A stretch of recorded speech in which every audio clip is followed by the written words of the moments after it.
মুখ্যমন্ত্রী শুভেন্দু অধিকারী তিনি প্রশাসনিক যে বৈঠক করেন এবং সেক্ষেত্রে করে পুলিশ প্রশাসনের সঙ্গে গত পরশু দিনকে অর্থাৎ সোমবার দিন যে বৈঠক করেন সেই বৈঠক থেকে একগুচ্ছ নির্দেশিকা সেই নির্দেশিকা দেন এবং সেই নির্দেশিকা পাওয়ার পর গতকালকে পুলিশের শীর্ষ স্তর থেকে একেবারে বিভিন্ন থানা এবং রাজ্যের বিভিন্ন জায়গায় নির্দেশিকা পৌঁছে গেছে এবং অর্থাৎ মুখ্যমন্ত্রী যে বিষয় নির্দেশিকা দিয়েছে সেই নির্দেশিকার পরবর্তীকালে যাতে সেই নির্দেশিকা অনুযায়ী পুলিশকে দেখতে পাচ্ছি তারা কিন্তু একেবারে বিভিন্ন ক্ষেত্রে যাতে সেগুলো পালন করা যায় তার জন্য বিভিন্ন থানা এসপি সিপি স্তরে সেই নির্দেশিকার কপি সেটা কিন্তু পাঠিয়েছে, যার মধ্যে অত্যন্ত গুরুত্বপূর্ণ কয়েকটা বিষয়, যার মধ্যে হচ্ছে দেখতে পাওয়া যাচ্ছে পুলিশ একেবারে সক্রিয় হয়েছে, সেটা হচ্ছে আর্মস অ্যামুনিশন উদ্ধারের ক্ষেত্রে, বোমা উদ্ধারের ক্ষেত্রে। এর আগেও দেখেছো যে আগের সরকারের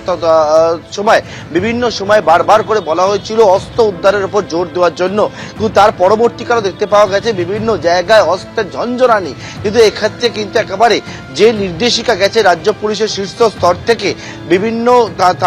এলাকার যারা জেলার এসপি থেকে শুরু করে সিপিদের কাছে, সেটি হচ্ছে যে অস্ত্র উদ্ধারের জন্য ব্যাপকভাবে অভিযান করতে হবে এবং সেই অভিযান আগামী 16 তারিখ থেকে কিন্তু শুরু হবে এবং এই অভিযান পরিচালনা সম্পূর্ণ দায়িত্ব থাকবেন নিজ নিজ এলাকার ক্ষেত্রে সিপি থেকে শুরু করে এসপিরা। এবং শুধু অভিযানই নয়, অভিযান করার পরে তারা কি সেই অভিযান থেকে উদ্ধার করছে সেই বিষয়ে একেবারে ডে টু ডে রিপোর্ট, সেই রিপোর্ট কিন্তু জমা দিতে হবে এবং ডে টু ডে রিপোর্ট জমা দেওয়ার পর 2 সপ্তাহ সময় দেওয়া হয়েছে, যে 2 সপ্তাহের মধ্যে তারা কি কি উদ্ধার করেছে গোটা বিষয় একটা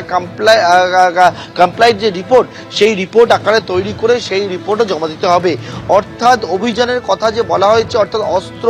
বোমা উদ্ধারের কথা যে বলা হয়েছে, ব্যাপক অভিযানে নামার কথা বলা হয়েছে, সেই অভিযান শুধুমাত্র যে অভিযান আকারেই নয়, প্রত্যেক দিন তারা কি করছে সেই বিষয়ে একেবারে ডে টু ডে রিপোর্ট এবং 2 সপ্তাহ পর একসঙ্গে একত্রিত করে একটা রিপোর্ট, সেই রিপোর্ট জমা দেওয়ার নির্দেশ রাজ্য পুলিশের শীর্ষ স্তর থেকে সেই নির্দেশিকা পাঠানো হয়েছে। পাশাপাশি থানা, বিভিন্ন থানার কাছে যে নির্দেশিকা গেছে, থানার ওসি বা যারা ইনচার্জ রয়েছে তাদেরকে একেবারে ফিজিক্যালি ভাবে কিন্তু ভেরিফাই করে আগামী 15 তারিখের মধ্যে সেটা অর্থাৎ